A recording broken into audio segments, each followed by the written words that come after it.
Well, this engine's cooked, but I just figured I'd spend a couple minutes explaining what I learned when I was trying to figure out how to time and do my link and sync, and make sure that my pointer was in the right spot. So I made this. People say it's hard to put a dial indicator on these motors, so I put that on there, and then bottom it out. And then I put a dial indicator down in there. And I pushed the dial, I raised the piston to top dead center, more or less, didn't matter if it was. And then pushed the dial indicator so far in that as you push the dial indicator, it goes hundreds, like full circles.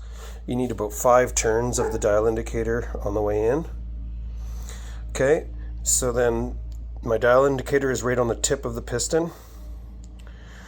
And so once your dial indicator is set really well, you go back. So your dial indicator will start unwinding as the dial indicator follows the piston in.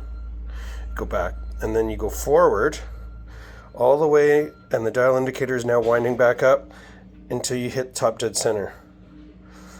As soon as you go back. Go into top dead center and make sure you're right on the beginning of top dead center. As soon as you're on top dead center, you zero your dial indicator. You just twist the outer ring of your dial indicator to put it to 0. Then you back up the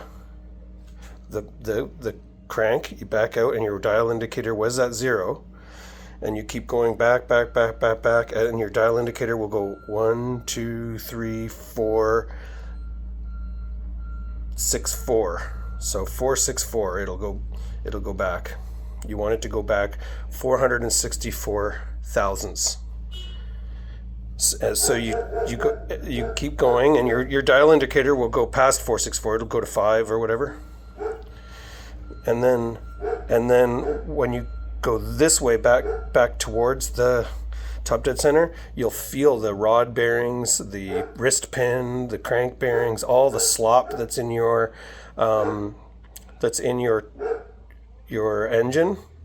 It comes out. As soon as you start going this way, it picks up the slack, and then it starts moving the piston once all the slack is all dealt with. So you keep moving the piston forward until 464. And when you hit 464, your top dead center will be on this line. If you have this style of flywheel, there's 2 flavors. I'll get to that in a minute. But 0 is right around here. So when you go back here, when you've got the thing, when you're approaching 464 again, as soon as you hit 464, you should look down, and your top dead center will be more or less at this marker. If it's to the right a little bit or to the left a little bit, it means your indicator needs to be recalibrated, and that's what the 464 does. It makes sure that your pointer is in the right spot, because if it's not, then you're timing your engine to something that isn't correct. And then what? Yeah. So like once you've confirmed using 464 that your indicator is in the right spot, then you can just time an engine like normal. Now the other style, which I thought was shitty at first until I learned how to use it, is some engines have no sticker on the flywheel. They only have a sticker on the cowl here.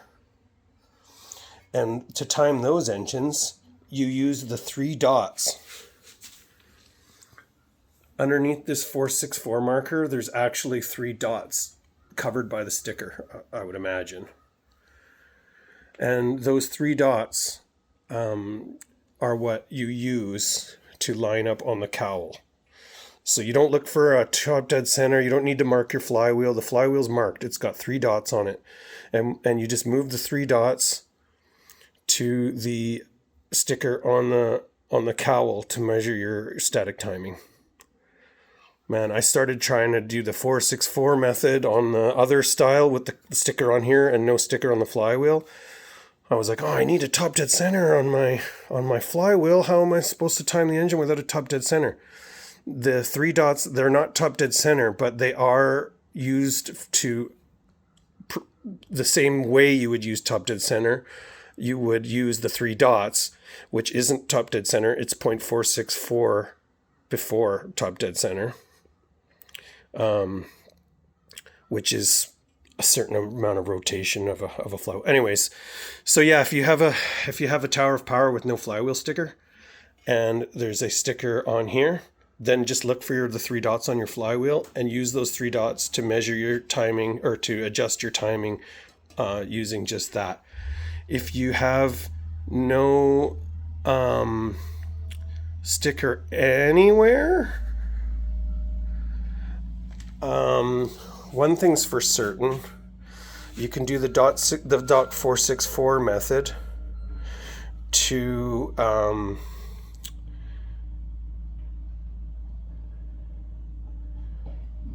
measure, to get the 3 dots. You should be able to put 3 dots on the flywheel by using top dead center, backing up past the thing, pick up the slop, head towards 464 of an inch. And when that happens, you can put your thing here and you should be able to measure, you should be able to put 3 dots on your flywheel right at that spot. And then you've got at least the 3 dots.